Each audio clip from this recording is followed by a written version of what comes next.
একজন ব্যক্তির দোয়া একজন মানুষকে কত দূরে পৌঁছাতে পারে। মসজিদে কুবার ইমাম বর্ণনা করেছেন যে মিশরের ট্যাক্সি চালক ছিলেন।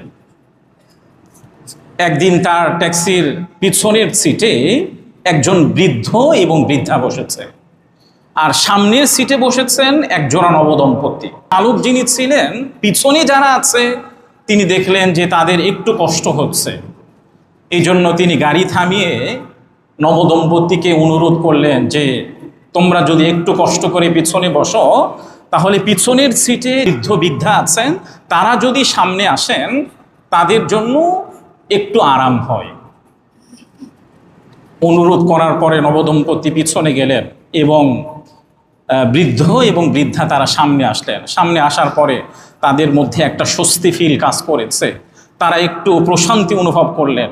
প্রশান্তি অনুভব করার পরে ওই বৃদ্ধ ওই ট্যাক্সি চালকের জন্য দোয়া করলেন, হে আল্লাহ, আপনি এই মানুষটিকে বারবার হজ করার তৌফিক দান করুন।